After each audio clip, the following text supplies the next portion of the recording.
अहिल्यानगर जिल्ह्यात नगर तालुका पोलिसांनी बनावट नोटा तयार करून विक्री करणाऱ्या एका मोठ्या टोळीचा पर्दाफाश केलाय। या धाडसी कारवाईत पोलिसांनी तब्बल 88,20,600 रुपयांचा मुद्देमाल जप्त केला असून 7 पोलिसांना अटक करण्यात आलेली आहे। एक आरोपी अद्याप फरार आहे। या घटनेमुळे जिल्ह्यात एकच खळबळ उडाली आहे। 27 जुलै रोजी नगर तालुका पोलीस स्टेशनचे सहाय्यक पोलीस निरीक्षक प्रल्हाद गीते हे पेट्रोलिंग करत असताना त्यांना माहिती मिळाली की 2 संशयित इसम काळ्या महिंद्रा थार गाडीतून फिरत आहेत आणि 500 रुपयाच्या बनावट नोटांचा वापर करून सिगारेट खरेदी करत आहेत। पोलिसांनी तात्काळ सापळा रचून त्यांना रंगेहात पकडले आणि 80,000 रुपयांच्या बनावट नोटा जप्त केल्या आहेत। या दोघांकडून मिळालेल्या माहितीनुसार तपास पुढे नेला असता या प्रकरणात आणखी 5 जणांचा सहभाग उघडकीस आलाय।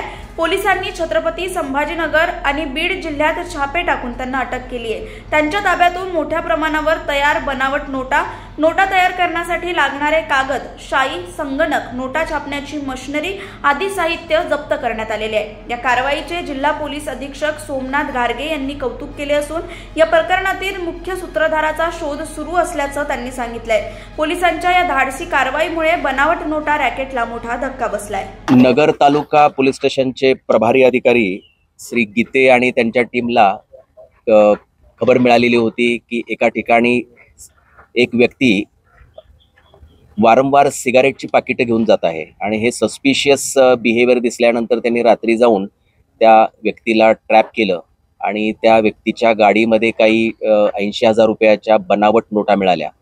तिथून पुढे त्यांनी एक आरोपी असे साधारणतः 7 आरोपींना अटक केलं आणि यामध्ये हा सगळा मुद्देमाल जो आहे तो मिळालेला आहे। यामध्ये आपल्याला संभाजीनगर मध्ये जे MIDC वाळूज भागामध्ये एक पूर्ण बनावट नोटा बनवण्याचा कारखाना मिळालेला आहे आणि त्या ठिकाणी हे सर्व जे बनावट नोटा बनवण्याचं जे सर्व जे काही साहित्य आहे ते जप्त करण्यात आलेलं आहे। यामध्ये मग बनावट नोटा बनवण्यासाठी जो वापरला जाणारा मोठा प्रिंटर आहे, प्रिंटिंग मशीन आहे ते मिळालेलं आहे। त्याचं डिझाईन बनवण्यासाठी जे लॅपटॉप्स वापरलेले आहेत ते आहेत। त्याच्यासाठी जे कलर कॉम्बिनेशनसाठी जे कार्ट्रिजेस आहेत ते मिळालेले आहेत। कटर मशीन्स मिळालेले आहेत आणि याच्या व्यतिरिक्त ज्या एकूण नोटा मिळालेल्या आहेत त्या साधारणतः 60 लाख रुपयाच्या बनावट नोटा मिळालेल्या आहेत आणि 2,16,00,000 रुपयाचं बनावट नोटा बनवण्यासाठी जे कागद आणि ते जे काही मटेरियल आहे ते मिळालेलं आहे। असं टोटल साधारण 88 लाख रुपयाचा मुद्देमाल जप्त करण्यात आलेला आहे। यामध्ये आता जे 7 लोक जे मिळालेले आहेत हे एकतर डिस्ट्रीब्युशनमध्ये होते आणि यातले काही प्रोडक्शनमध्ये काम करणारे होते। अद्याप ही आपण फरार आरोपींना शोधतो आहे की जे डिझायनिंगमध्ये ज्यांची महत्त्वपूर्ण भूमिका होती। या ज्या बनावट नोटा आहेत या सामान्य माणसाला ओळखता येणार नाहीत इतक्या खऱ्या वाटाव्यात अशा आहेत। अगदी अत्याधुनिक प्रिंटिंग मशीन या लोकांनी वापरलेला आहे आणि यांचा हा जो काही ट्रॅक आहे हा नेवासा, शेवगाव आणि इकडे संभाजीनगर अशा पद्धतीनं हे सगळे आरोपी जे आहेत ते पसरलेले होते आणि या भागांमध्ये हे ज्या बनावट नोटा आहेत या खपवण्याचं हे काम करत होते। तर या आपण आता पुढे जे फरार आरोपी आहेत तर त्यांचा आपण शोध घेत आहोत। टोटल 7 आरोपी आहेत, नगरमधले पण आहेत, बाहेरचे आहेत आणि आणखी काही आरोपी आम्ही आता म्हणजे यांच्याकडून जे निष्पन्न होत आहेत। कारण काय की हे सर्व सिस्टम जी त्या ठिकाणी जी चालू होती तर त्या ठिकाणी एकतर म्हणजे कुणी जे डिझायनर आहे तर त्याच्या आम्ही शोधात आहोत की जे डिझाईन करणारे आहेत किंवा त्यातले जे टेक्निकल लोक आहेत। कारण इतक्या रिफाईंड पद्धतीनं त्यांनी ज्या नोटा बनवलेल्या आहेत तर आपण हे पुढं यांचाही आपण शोध घेत आहोत।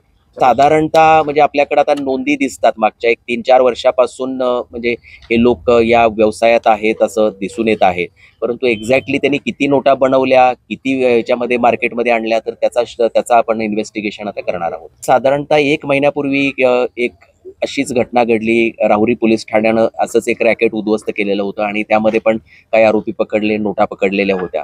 आता यामध्ये ही दुसरी घटना आहे की ज्यामध्ये आपल्याला दिसतो आहे की अशा बनावट नोटा चलनामध्ये आणण्याचा प्रयत्न होतो आहे। तर यामध्ये आपण जो ह्याच्या मुळापर्यंत जाणार आहोत की म्हणजे यामध्ये नेमके आणखी कोण इन्व्हॉल्व आहेत का आणि या म्हणजे ही गोष्ट म्हणजे जी काय आहे की मार्केटमध्ये आणि विशेषतः म्हणजे पानटपरीवर असेल, भाजी विक्रेते आहेत किंवा दारूच्या दुकानामध्ये आहेत की जिथं सहज या नोटा खपवल्या जातात अशा ठिकाणी चलनात म्हणजे आणतात अशा पद्धतीच्या गोष्टी दिसून आलेल्या आहेत। बनावट नोटा ज्या आहेत विशेषतः म्हणजे बँकांना पण लक्षात येतं की अशा बनावट नोटा ज्या आहेत त्या चलनामध्ये येत आहेत तर आम्ही लवकरच म्हणजे अहिल्यानगरमधले जे सर्व जेवढे पण म्हणजे बँका आहेत त्यांचे प्रतिनिधी आहेत त्यांची मीटिंग घेऊन आणि त्यांना काही सूचना आम्ही करणार आहोत की यामध्ये आपल्याकडं म्हणजे त्यांच्याकडे पण काही बनावट नोटा जमा होत असतात आणि त्यांच्याकडे काही नोंदी असतात, तर त्या पण आपल्याला तपासाच्या दृष्टीने मदत होईल. आणि पुढे सुद्धा भविष्यामध्ये अशा काही बनावट नोटा चलनामध्ये येत असतील किंवा काय होत असतील तर त्यांचं पण आम्हाला निश्चितच सपोर्ट होणार नाही. खरं तर काय असतो की 500 रुपयाची नोट त्याला खपवायची असते, मग तो साधारणतः एक समजा 100 रुपयाचं सिगारेटचं पाकिट विकत घेतो, म्हणजे त्याला खऱ्या 400 रुपयाच्या नोटा त्याला मिळतात आणि ती 500 रुपयाची नोट तो खपवतो. म्हणजे तो कधी पण ही नोट घेऊन गेल्यानंतर 400 रुपयाची वस्तू घेणार नाही.